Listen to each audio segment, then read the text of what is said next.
আপনি কি বিটিএন নিউজের সেরা সাংবাদিক হতে চান? তাহলে পাঠিয়ে দিন আপনার এলাকার দুর্নীতির ভিডিও সহ সম্পূর্ণ তথ্য।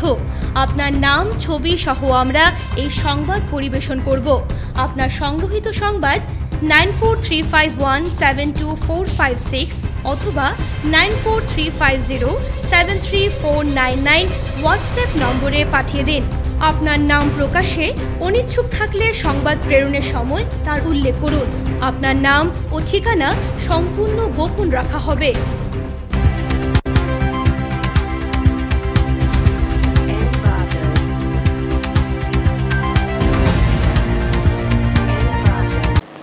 নমস্কার, বিটিএন নিউজে স্বাগত রয়েছে। আমি সোমশিখা। প্রথমে দেখে নিচ্ছি আজকের বিশেষ খবর।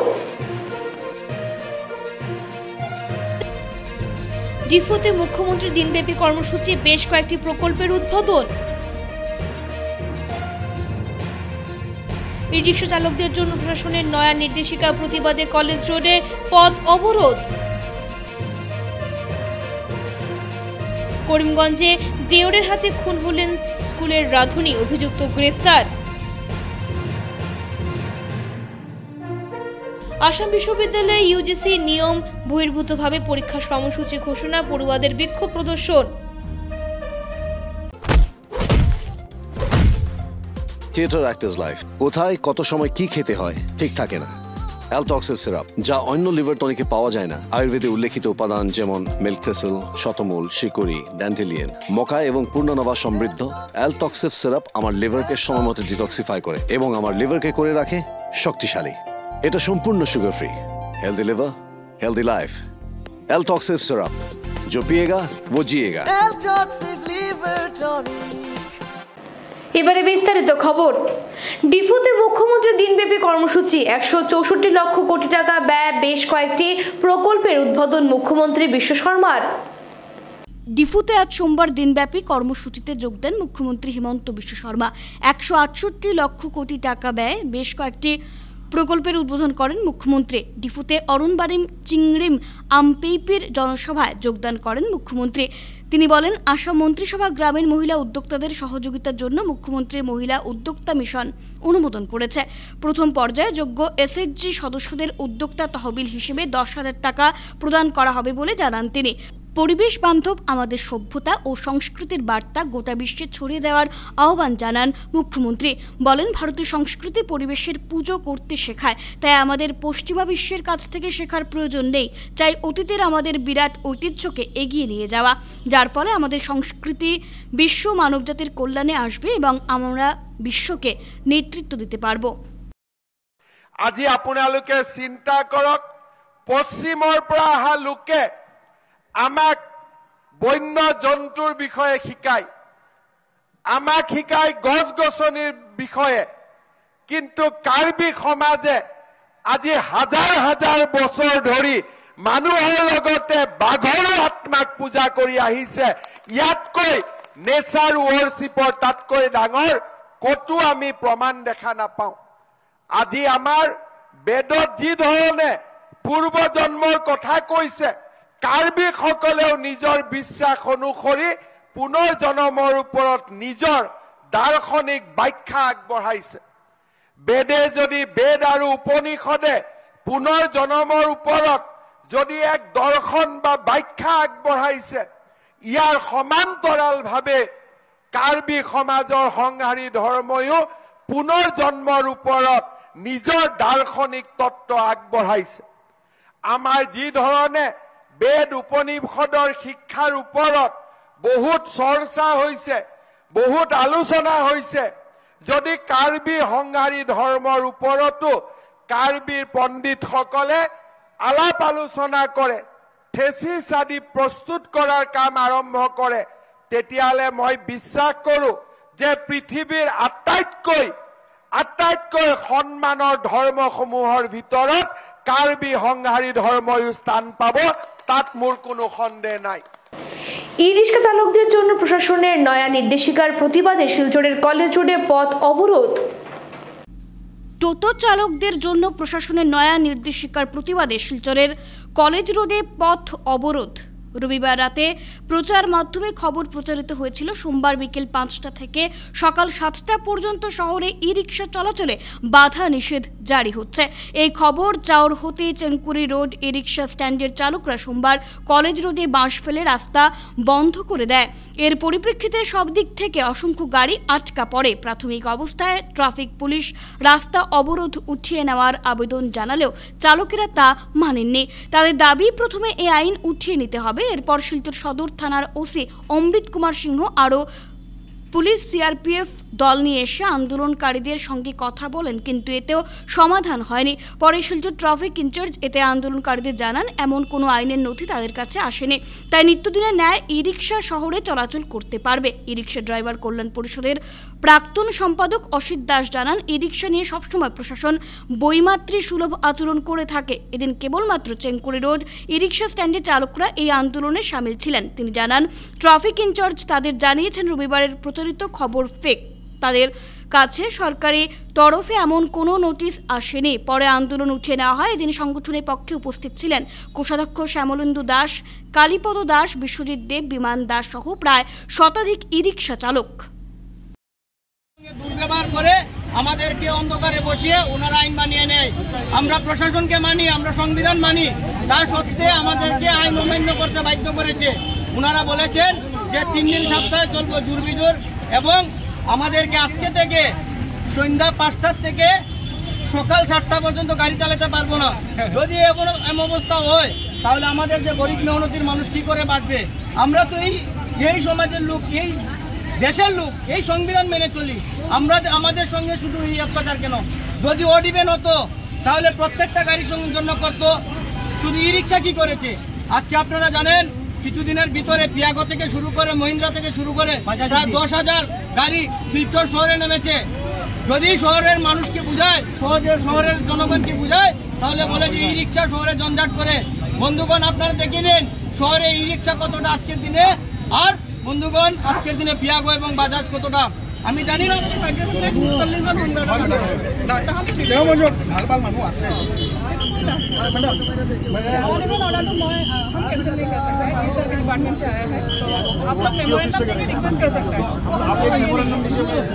आज का जो स्ट्राइक किया इसके लिए बस जो ये तो है,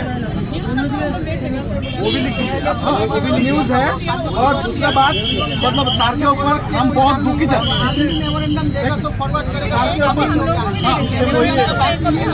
इसी सार के ऊपर हम बहुत दुखित है कि उन्होंने 4 महीने पहले बोला मिलने जाते हैं। করিমগঞ্জে দেওরের হাতে খুন হলেন স্কুলের রাঁধুনি, অভিযুক্তকে গ্রেফতার করল পুলিশ। করিমগঞ্জের রামকৃষ্ণনগরের কালীনগর 171 নম্বর বিবেকানন্দ এলপি স্কুলের রাঁধুনি খুন, তাকে হত্যা করেছে দেওর সমীর পাল। পুলিশ অভিযুক্ত সমীরকে গ্রেফতার করেছে। পুলিশ ঘটনাস্থল থেকে ধারালো অস্ত্র উদ্ধার করে জানা গেছে রামকৃষ্ণনগরের কালীনগর 171 নম্বর বিবেকানন্দ এলপি স্কুলের রাঁধুনি কর্মী ছিলেন শুভেন্দু পালের স্ত্রী মৌসুমী পাল। সকাল আনুমানিক 9:30 নাগাদ সংঘটিত হয় এই হত্যাকাণ্ড। রাঁধুনি মৌসুমী পাল বিদ্যালয়ের শিক্ষক শিক্ষিকার সঙ্গে কথাবার্তায় ব্যস্ত ছিলেন।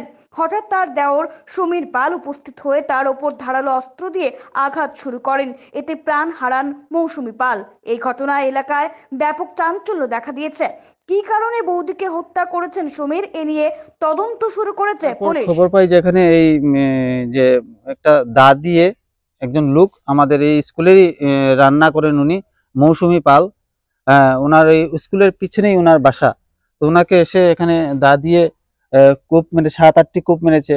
ওনার এখানে শরীরের রক্ত এখানে পড়ে রয়েছে এবং ওনার একটা আঙ্গুলও এখানে আমরা দেখতে পেয়েছি। কানও কাটা পড়েছে কিনা সঠিক বলতে পারি, কিন্তু কানের যে এই যে দুল যেটা, সেটা আমরা এই রক্তাক্ত অবস্থা এখানে পড়ে রয়েছে দেখেছি। ওনার মাথার চুলও এখানে পড়ে রয়েছে দেখতে পেয়েছি আমরা।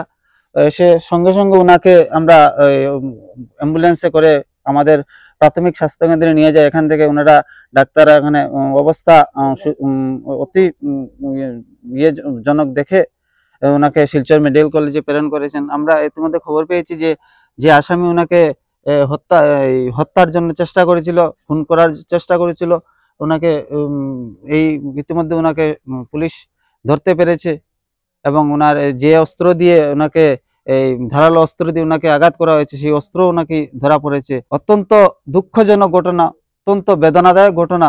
আমরা এই ঘটনার তীব্র নিন্দা জানাই এবং এই ঘটনায় যে জড়িত আসামি তার জন্য উপযুক্ত শাস্তি প্রদান হয় সেই আশা আমরা ব্যক্ত করি।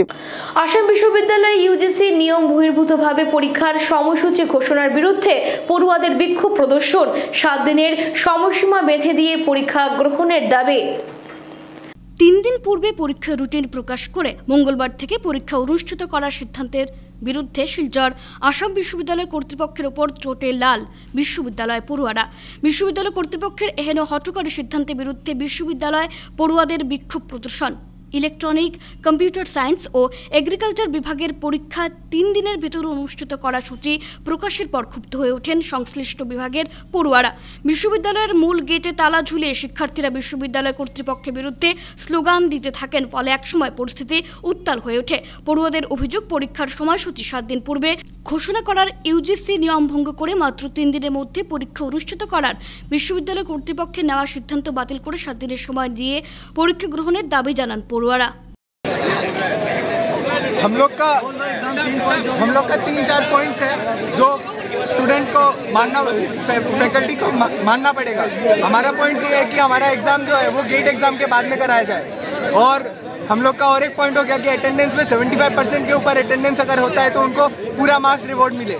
का स्ट्राइक बुलाए थे जिसमें सारे हम लोग के एसओडी सारे यूनिटी दिखाया गया। इसमें सारे डिपार्टमेंट से सारे लोग आए। इशू यही था कि एग्जाम को 3 दिन पहले नोटिस दिया गया था और उसके 3 दिन के बाद जस्ट वो मतलब एग्जाम किया गया एग्जाम का रूटीन। उसके प्रायर कोई नोटिस नहीं दिया गया था 3 दिन, जिसके कारण स्टूडेंट लोग बहुत एजिटेटेड थे, जिसके कारण हम लोग एक मास स्ट्राइक किया और पूरा दिन हम लोग गेट ब्लॉक रहा। अभी उसके कारण ये वक्त हम लोग का भी डिमांड फुलफिल हो गया है, लेकिन अभी रिटर्न नोटिस नहीं है। जिसके जब within 1 hour vice chancellor return notice WhatsApp पे सेंड कर रहा है। उसके बाद हम लोग मेजरली हम लोग का सारा डिमांड 4 डिमांड था आप लोगों का। 4 डिमांड हुआ। आज तो जो एक डिमांड था जो आज फुलफिल हो सकता था वो तो हो गया है। हाँ। और बाकी 3 डिमांड्स पे प्रॉपर कमिटी बैठेगा, प्रॉपर मीटिंग होगा। ধলাই পুলিশের গাড়ি ধাক্কায় প্রাণ হারালেন মোটরসাইকেল আরোহী 2 পড়ুয়া।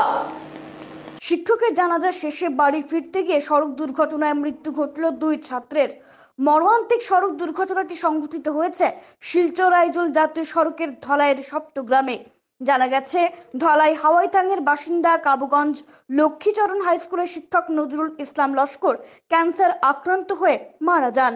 আজ দুপুর 1:30টায় নজরুল ইসলামের জানাজার নামাজে উপস্থিত হয়েছিলেন কাবুগঞ্জ লক্ষ্মীচরণ হাই স্কুলের 2 ছাত্র মোস্তফা আহমেদ লস্কর ও আসাদ গনি বর লস্কর। জানাজা শেষে কাবুগঞ্জ নগদির গ্রামের বাসিন্দা মোস্তফা আহমেদ ও আসাদ গনি জাতীয় সড়ক ধরে মোটরসাইকেলে বাড়ি ফিরছিলেন। সপ্তগ্রাম ফেরিঘাটে পৌঁছার পর পেছন দিক থেকে আসা লায়লাপুর পুলিশের বলেরো গাড়িটি তাদের মোটরসাইকেলে ধাক্কা দেয়। বলেরো গাড়িতে ধাক্কা লাগার পর বিপরীত দিক থেকে আসা অল্টো গাড়ি সঙ্গে মুখোমুখি সংঘর্ষ হয় মোটরসাইকেলের। এতে মোটরসাইকেলে থাকা 2 যুবক কয়েক ফুট ছিটকে গিয়ে সড়কের ওপরে পড়েন। স্থানীয়রা তাদের আহত অবস্থায় উদ্ধার করে শিলচর মেডিকেল কলেজ ও হাসপাতালে পাঠান। মেডিকেলে পৌঁছার পর কর্তব্যরত চিকিৎসক 2 জনকে মৃত বলে ঘোষণা করেন। 2 ছাত্রের অকাল মৃত্যুতে গোটা সোনাই ও ধলাই অঞ্চলে শোকের ছায়া নেমে আসে।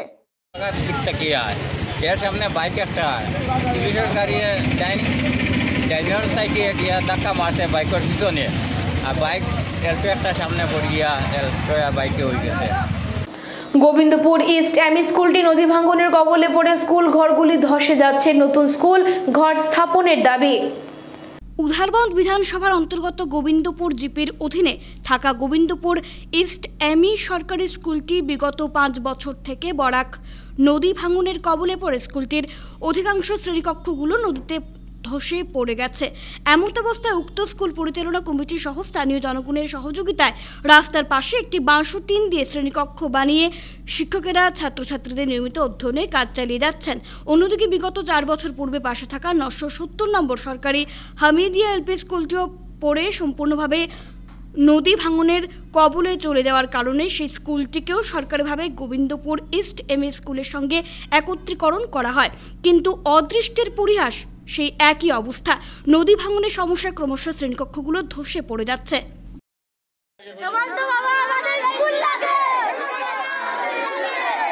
এখানে দুইটা স্কুল আসলো, একটা স্কুল আসলো 970 নম্বর হামিদি এলপি স্কুল এবং একটা গোবিন্দপুর ইস্ট এমই স্কুল। দুইটা স্কুল একটা কম্পাউন্ডের মধ্যে আসলো। আজ থেকে প্রায় 4 বছর আগে 970 নম্বর হামিদি এলপি স্কুলটারে এমালগেট করিয়া ইস্ট এমই স্কুলের সঙ্গে একত্রীকরণ করা হয়েছে। আর তখন থেকেই শুরু হয়েছে নদীর ভাঙ্গন। প্রায় প্রতি বছর একটা রুম দুইটা রুম একটা রুম দুইটা রুম করিয়া ভাঙ্গিয়া লইয়া যায়। আমরা বিভাগীয় কর্তৃপক্ষের লগে যোগাযোগ করি। গত বছর আমরা প্রায় 3টা রুম লইয়া গেছে গিয়া গত বর্ষার সময়। তখন আমরা বিও ম্যাডামের কাছে আমরা জানাইছি যে ম্যাডাম আমরা স্কুলটা ভাঙ্গি গেছে। ম্যাডাম এখানে আইসুন, সরজমিনে দেখা করছেন, স্কুলটা দেখছেন। তাই দেখার পরে আমরা কইছেন আপনারা জমির ব্যবস্থা করুন, আমরা আপনারাই স্কুল দিয়ার। আমরা এখানের আমরা লোকেল আমার এক ভাই 12 কাঠা জমিন দান করছেন স্কুল নির্মাণ করার লাগিয়া, কিন্তু আজ দিন পর্যন্ত আমরা উপেক্ষিত।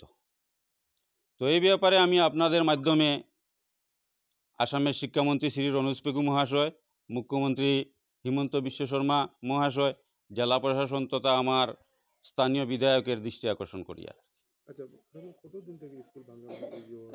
এইটা স্কুলটা প্রায় 5 বছর থেকে ভাঙ্গের। আমরা 5 বছর থেকে আমরা মানে কর্তৃপক্ষের সঙ্গে আমরা দৌড়ঝাঁপ শুরু করছি। আমরা বারবার প্রতিশ্রুতি দেওয়া হয়, কিন্তু আমরা উপেক্ষিত। বর্তমানে প্রায় 150 জন ছাত্র, 10 জন শিক্ষক শিক্ষয়িত্রী আছেন আমার এই স্কুলে। আমরা বর্তমানে রাস্তা টেম্পোরারি শেড নির্মাণ করছি। একটা আইসিডিএস রুম আসলে এই আইসিডিএস রুমে আমরা বাচ্চারা পড়াইয়া রাস্তাত অস্থায়ী শেড বানাইয়া বাচ্চাগুলোর পড়াশোনা করাওয়ার। এমন অবস্থা যে কোনো সময় বড় রকম দুর্ঘটনা মানে এখানে হইতে পারে। স্কুলের নাম গোবিন্দপুর ইস্ট এমই স্কুল। এই স্কুল বিগত 5 বছর থেকে বরাক নদীর ভাঙ্গনে 4-5টা রুম ভাঙ্গিয়া গিয়েছে এবং এই তদুপলক্ষে আমরা রাস্তার উপরে শেড বানাইয়া টেম্পোরারি শেড বানাইয়া বাচ্চাদের পড়াশোনা চলতেছে। আইসিডিএসের রুম একটা, ওই রুমটা অকুপাইড করিয়া কাজ চলতেছে। এতে এমত অবস্থায় আমাদের বাচ্চাগুলো স্কুলে দিতে আমরা আতঙ্কে মানে মনে করছি। বরখলার জারিলতলায় দুর্ধর্ষ ছিনতাইয়ের ঘটনায় স্বামীর অবর্তমানে সোনার দোকানে ঢুকে স্ত্রীর গলা থেকে নেকলেস ছিনতাই, আটক 1। বরখলার জারুলতলায় দুর্ধর্ষ ছিনতাইয়ের ঘটনা ঘটেছে। স্বামীর অবর্তমানে সোনার দোকানে ঢুকে স্ত্রীর গলা থেকে নেকলেস ছিনতাইয়ের ঘটনায় সন্দেহভাজন এক ব্যক্তিকে আটক করেছে পুলিশ। দ্রুত ব্যক্তিকে টানা জিজ্ঞাসাবাদ চালিয়ে যাচ্ছে। জানা যায় নম্বরবিহীন একটি মোটর সাইকেলে করে ছিনতাইকারীরা ক্রেতা সেজে এসে ওই মহিলার সোনার নেকলেস ছিনিয়ে নিয়ে যায়। ঘটনাটি ঘটে বরখলার জারুলতলার চিন্ময় রোড এলাকায় একটি সোনার দোকানে। এদিকে ছিনতাইয়ের শিকার মহিলা স্বপ্না আচার্য জানান, ওই সময় তার স্বামী ঘরে খেতে গিয়েছিলেন, ফলে তিনি তার স্বামীর পরিবর্তে দোকানে বসেছিলেন। ওই সময় ক্রেতা সেজে 2 যুবক বাইক নিয়ে দোকানে ঢুকে জিনিস কেনার নামে দীর্ঘক্ষণ কথা বলে আচমকা ওনার গলার সোনার নেকলেস ছিনিয়ে পালিয়ে যায়। এদিকে ঘটনার খবর পেয়ে পুলিশ তল্লাশি চালিয়ে সন্দেহজনক এক যুবককে আটক করতে সক্ষম হয় এবং ধৃতকে জোর জিজ্ঞাসাবাদ চালিয়ে যাচ্ছে পুলিশ। কোনো ব্রেকফাস্ট খাওয়ার লাগে আমি আইয়া একটু সময় দাঁড়াইছি, এমন সময় বাগানের একজন কাস্টমার আওয়ার পরে দেখি পিছন দিকে 2টা ছেলে আছে। তারপরে আমি বাগানের মহিলারা তারারে দিলাই জিনিস কিনছে 100 টাকা। তখন একটা বাসি দেখছে আমার পিছন দিকে, বাচ্চাটার বাসি আছে বাইর করে আমি দিছি, আমার টাকা দিয়া তো নামিয়া গেছে। তারপরে আমি ওই বাগানের মধ্যে মহিলারে দিছি, এই লইয়া নামিয়া গেছে। এরপরে আবার আইছে, আয়া কইছে আরেকটা বাসি দিলাই, দুপুর না হইলে হতো তাই বেলাচেরা করবা। ওই আমি খালি উঠিয়া আমার পিছনে রাখা আছিল কি বাসির প্যাকেটটা, উঠিয়া খালি ওই রকম হইয়া ওইরকম হাত দিছে, আর হাত দিয়া করি আমার এখান থেকে কাপড় উপর ছিড়িয়া স্ট্যান্ডটা লইয়া নামে গেছে। শিলচর দুধপাতিল লার্সিং পার্কের রেল লাইনে কাটা পড়ে মৃত্যু 1 মহিলার। শিলচর দুধপাতিল লার্সিং পার্কে রেল লাইনে কাটা পড়ে মৃত্যু 1 মহিলার।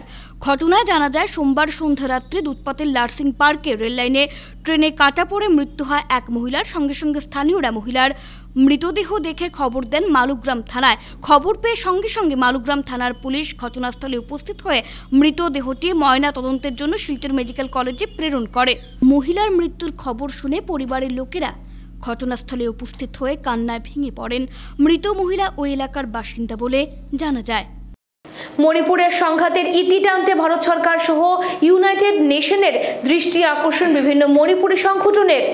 মণিপুরি ইয়ুথ ফ্রন্ট আসাম ও নর্থ ইস্ট ডায়ালগ ফোরামের যৌথ উদ্যোগে সোমবার শিলচর আম্বেদকর ভবনে এক সভার আয়োজন করা হয়। সভায় মণিপুরের বর্তমান সমস্যা নিরসনে বিভিন্ন মতামত ও সিদ্ধান্ত গ্রহণ করা হয়। সংস্থার কর্মকর্তারা জানান, বিগত বছরের ৩রা মে থেকে প্রতিবেশী রাজ্য মণিপুরে কুকি ও মৈতেই মণিপুরী সম্প্রদায়ের মধ্যে সংঘাত চলে আসছে, যার ফলে অনেকের ঘরবাড়ি জ্বালানোর পাশাপাশি সেখানে বিভিন্ন সময় মানবাধিকার লঙ্ঘন করা হয়েছে। বিষয়টি গুরুত্ব সহকারে নিয়ে সভায় দীর্ঘ আলাপ আলোচনার পর গ্রহণ করা বিভিন্ন সিদ্ধান্ত ও মতামতগুলো আগামীতে লিখিতভাবে ভারত সরকার সহ ইউনাইটেড নেশনের হাতে তুলে দেওয়া হবে, যাতে করে অশান্ত মণিপুরে শীঘ্রই শান্তি ফিরিয়ে আনা যায়। সভায় বরাক উপত্যকার বিভিন্ন জাতি জনগোষ্ঠী সহ কার্বি স্টুডেন্ট অ্যাসোসিয়েশন ও ত্রিপুরা সহ মণিপুরের প্রতিনিধিরা উপস্থিত ছিলেন। আমরা আজকে শিলচরের বি.আর. আম্বেদকর হলে Manipuri youth front of Assam এবং নর্থ ইস্ট ডায়ালগ ফোরাম দুই সংগঠনের জয়েন্টলি অর্গানাইজ করিয়া একটা ডিসকাশন প্রোগ্রাম চলতেছি। এই প্রোগ্রামের মেন থিম হইল গিয়া crisis in Manipur, it's challenges and protection of human rights. মণিপুরে গত বছরের ৩ মে থেকে আমাদের মৈতেই এবং কুকির মধ্যে যেটা কমিউনাল কনফ্লিক্ট চলতেছে, এই কনফ্লিক্টের কারণে মণিপুরে বহুত জনের মানব অধিকার উল্লঙ্ঘন করা হইল, বহুত জনের ঘর জ্বলানি হইল। সেগুলা লইয়া আমরা আজকে কীভাবে মণিপুরের শান্তি শৃঙ্খলা বজায় রাখা যাইব, কীভাবে মণিপুরের যেটা মানুষগুলার হিউম্যান রাইট কীভাবে সে প্রোটেক্ট করা হইব, সেটা লইয়া আজকে ডিসকাশন চলতেছি। এবং সেটার যে ডিসকাশনে যেটা কয়েকটা পয়েন্ট করছি, সেগুলাকে নিয়ে আমরা লিখিতভাবে গভর্নমেন্ট অফ ইন্ডিয়া এবং ইউনাইটেড নেশনে আমরা আজকে ডিক্লারেশন একটা পাঠানি হইব। বারুইগ্রাম দুর্লভছড়া রেল লাইনের পাশে এক ব্যক্তির মৃতদেহ উদ্ধার, এলাকায় চাঞ্চল্য। বারুইগ্রাম দুর্লভছড়া রেল লাইনের পাশে এক অজ্ঞাত ব্যক্তির মৃতদেহ উদ্ধারের ঘটনায় এলাকায় চাঞ্চল্য দেখা দিয়েছে। জানা যায়, আজ 7 সকালে বারুইগ্রাম দুর্লভছড়া রেল লাইনের পাশে এক ব্যক্তির মৃতদেহ পরিত্যক্ত অবস্থায় রয়েছে দেখতে পান স্থানীয়রা। খবরটি এলাকায় চাউর হতেই ঘটনাস্থলে উৎসুক জনতার ভিড় জমে। এদিকে খবর পেয়ে পুলিশ ঘটনাস্থলে উপস্থিত হয়ে মৃতদেহ উদ্ধার করে ময়নাতদন্তের জন্য করিমগঞ্জ হাসপাতালে পাঠিয়ে দেয়। প্রত্যক্ষদর্শীদের মন্তব্যে জানা যায়, সকাল থেকেই মৃতদেহটি পরিত্যক্ত অবস্থায় রয়েছে। এরপর জানা যায়, মৃত ব্যক্তি বারুইগ্রাম সৈয়দপুর এলাকার বাসিন্দা বলে জানা গেছে। খবর পেয়ে মৃত ব্যক্তি ছোট ভাই ঘটনাস্থলে উপস্থিত হয়ে মৃতদেহটি শনাক্ত করেন। মৃত ব্যক্তির ছোট ভাইয়ের ভাষ্যমতে গতকাল রাতে ডিমাপুরের উদ্দেশ্যে রওনা দেন তার বড় ভাই তাজমল হোসেন। অরুণ দাসকে সভাপতি মনোনীত করে শ্রীহট্ট সম্মেলনী হাইলাকান্দি শাখা কমিটি গঠিত, প্রধান পৃষ্ঠপোষক প্রাক্তন মন্ত্রী গৌতম রায়। শ্রীহট্ট সম্মেলনী হাইলাকান্দি শাখার নতুন কমিটি গঠিত। অরুণ দাসকে সভাপতি এবং প্রধান পৃষ্ঠপোষক হিসেবে মনোনীত করা হয় প্রাক্তন মন্ত্রী গৌতম রায়কে। নতুন কমিটি গঠন সংক্রান্ত এক সভা অনুষ্ঠিত হয়। সভায় পৌরোহিত্য করেন কবি আশুতোষ দাস। উপস্থিত ছিলেন শ্রীহট্ট সম্মেলনী শিলচর শাখার সাধারণ সম্পাদক সন্তোষ চন্দ্র, সত্যজ্যোতি দেব এবং অজিত চন্দ্র দেব, গৌতম গুপ্ত, লবিনাথ, বিজেপির হাইলাকান্দি জেলা সভাপতি স্বপন ভট্টাচার্য, সাংসদ কৃপানাথ মালার প্রতিনিধি দিব্যেন্দু চন্দ্র, সন্দীপন পাল, স্বপন পাল, অনিন্দ্যনাথ, বাপ্পা দাস, কিরিটি চক্রবর্তী সহ অন্যান্যরা। এদিনের সভায় সর্বসম্মতিক্রমে শ্রীহট্ট সম্মেলনের হাইলাকান্দি শাখা কমিটি গঠন করা হয়। কমিটির প্রধান পৃষ্ঠপোষক হিসেবে মনোনীত করা হয় প্রাক্তন মন্ত্রী গৌতম রায়কে। উপদেষ্টা মনোনীত করা হয় আশুতোষ দাস, স্বপন পাল, কল্লোল চৌধুরী, হীরালাল দত্ত পুরকায়স্থ, অনিমা রানী পালকে। সভাপতির দায়িত্ব দেওয়া হয় হাইলাকান্দি পুরসভার 7 নম্বর ওয়ার্ডের প্রাক্তন কমিশনার অরুণ দাসকে। সহসভাপতি করা হয় গৌতম ঘোষ ও অনামিকা আচার্যকে। সাধারণ সম্পাদক গৌতম গুপ্ত সহ রজত চক্রবর্তী, ফয়েজ আহমেদ বড়ভূইয়া, বন্দনা চক্রবর্তী, সুনন্দা ভট্টাচার্য, দীপশঙ্কর পাল, রাজু মালাকার, মৃগেন দেব সুব্রত দেব এবং কোষাধ্যক্ষ হিসেবে মনোনীত করা হয় সন্দীপন পালকে। কার্যকরী সদস্য হিসেবে মনোনীত হন লবিনাথ, সায়ন দেব, দিব্যেন্দু চন্দ, অনিন্দ্যনাথ, দেবপ্রিয়া পাল চৌধুরী ও দিলীপ দেব। সভায় শ্রীহট্ট সম্মিলনের শিলচর শাখার প্রথম দ্বিবার্ষিক অধিবেশনে অংশগ্রহণের সিদ্ধান্ত নেওয়া হয়। ধলাইয়ের এলিয়ানপুর চা বাগানে 7 দিনব্যাপী ভগবত পাঠের সমাপ্তিতে ভক্তবৃন্দদের সমাগম।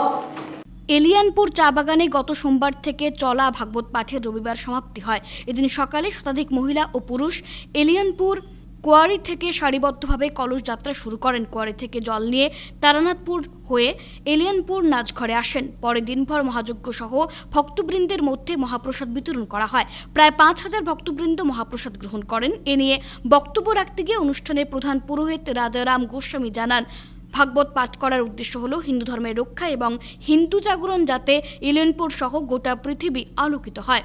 এ বিষয়ে এলিয়ানপুর চা বাগানের আঞ্চলিক পঞ্চায়েত মনোজ শাহ, বাগান পঞ্চায়েত কানাই চাষা, অজয় ফুলমালি, বাপন চাষা সহ অন্যান্যরা বিস্তারিত তুলে ধরেন। তাতে আমাদের হিন্দু জন মঙ্গলের জন্য, হিন্দু যেন বাচ্চাগুলা, আমাদের ছেলে মেয়ে বাচ্চা কাচ্চারা সৎ জ্ঞান সৎ ভক্তি যেন পায়। ভগবান যুগে যুগে অবতীর্ণ হয় এই জীবকে রক্ষা করার জন্য। তো এই কলিযুগে শ্রীমদ্ ভাগবত রূপে তিনি অবতীর্ণ হলেন জীবকে সুপথে এবং ভালো পথে আনার জন্য। তিনি এই ভাগবত রূপে অবতীর্ণ হলেন। তথাপি আমাদের প্রভু রামচন্দ্র আজকে 22 জানুয়ারি উনির ঘরে উনি আসবেন। উনির ঘর ছিল না, বাড়ি ছিল না, তাতে আমরা হিন্দু, তাই ওনার জন্য বিশেষ করে আমরা এই ভাগবত পাঠ মঙ্গল অনুষ্ঠান করেছি। সমাপন দিবস আজকে খুব আমাদের যে হাতিচড়া থেকে আসেছেন ঠাকুর, ওনার সাথে আমরা বিগত আজকে এটা চলছে 3 বছর আমাদের। গত 2 বছরও আরও আমাদের ভাগবত এখানে হয়েছে নাচঘরে, এটা 3 নম্বর বছর চলছে। আর আমরা আগামীতেও এইরকম ভাগবত করে যাব। আগামী আসছে 22শে জানুয়ারি আমাদের শ্রী রামপ্রভু আমাদের এখানে আসবেন। তা আমরা 22 জানুয়ারি আবার এই ঠাকুরকে দিয়ে আমরা আবার এখানে ভাগবত করাবো। সোনাইয়ের ধনেহরিতে আহিল্লা সুন্নতের মহা সম্মেলন বুধবার অনুষ্ঠিত হবে। কাছাড় জেলা আহলে সুন্নাত ওয়াল জামাতের মহাসম্মেলনের প্রস্তুতির কাজ শেষ লগ্নে এসে পৌঁছেছে। আগামী বুধবার দিনরাত ব্যাপী সোনাইয়ের ধনেহরি ঈদগাহ সংলগ্ন মাঠে এই সম্মেলন অনুষ্ঠিত হবে। সম্মেলনে দেশ ও বিদেশের ইসলামিক পণ্ডিতরা উপস্থিত থেকে আলোচনা করবেন। তৎসঙ্গে সম্মেলনের মাধ্যমে জামাতের কাজকর্ম তুলে ধরার পাশাপাশি বিভিন্ন প্রস্তাব গ্রহণ করা হবে। সোমবার প্যান্ডেলে সাংবাদিক সম্মেলনে প্রস্তুতি তুলে ধরেন সম্মেলন পরিচালনা কমিটির সদস্যরা। তারা জানান, জেলা আহলে সুন্নাতের সভাপতি শাহ সুফি জামিল নবী চৌধুরীর পৌরোহিত্যে অনুষ্ঠিত সম্মেলনে প্রধান অতিথি হিসেবে উপস্থিত থাকবেন উত্তর পূর্বাঞ্চল আহলে সুন্নাত ওয়াল জামাতের মুখ্য উপদেষ্টা আল্লামা সারিমুল হক লস্কর। প্রধান 2 বক্তা হিসেবে সম্মেলনে যোগ দেবেন বাংলাদেশের খ্যাতনামা ইসলামিক আলোচক আল্লামা আবুল কাশিম নুরি ও মৌলানা মুফতি আলাউদ্দিন মোজাদ্দাদি। 50,000 লোকের বসার ব্যবস্থা করে তৈরি করা হয়েছে বিশাল প্যান্ডেল। সাংবাদিক সম্মেলনে বক্তব্য রাখেন পরিচালনা কমিটির সভাপতি বদরুল ইসলাম লস্কর, সম্পাদক রাজীব বড়লস্কর ও উপদেষ্টা আজিজুর রহমান চৌধুরী প্রমুখ। বিশেষ করে ধনেহরি গ্রামের প্রতিটা যুবক, প্রতিজন মুরব্বী এবং এই সুনাই এলাকার মানুষ আমাদেরকে যেভাবে সাহায্যের হাত বাড়িয়ে দিয়েছেন, ওনাদের সবাইকে আমরা আন্তরিক অভিনন্দন এবং ধন্যবাদ জ্ঞাপন করছি ওনাদেরকে।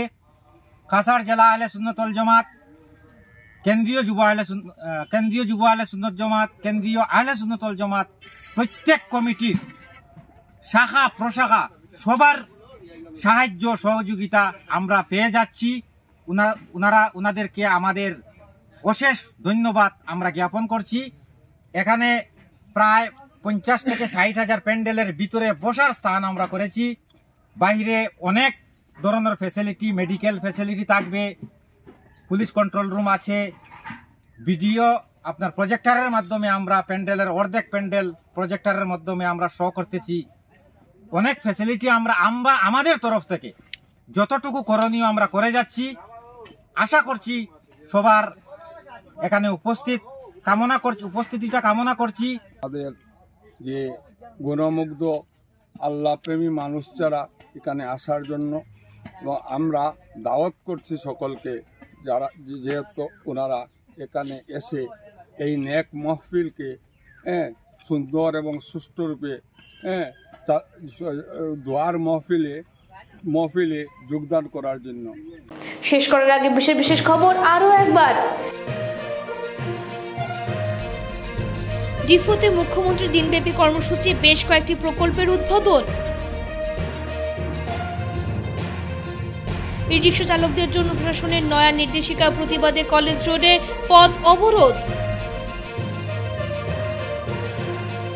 করিমগঞ্জে দেওরের হাতে খুন হলেন স্কুলের রাঁধুনি, অভিযুক্ত গ্রেফতার। আসাম বিশ্ববিদ্যালয়ে ইউজিসি নিয়ম বহির্ভূতভাবে পরীক্ষা সময়সূচি ঘোষণা, পড়ুয়াদের বিক্ষোভ প্রদর্শন। এখনকার মতো বিটিএন নিউজে পর্যন্তই, ধন্যবাদ।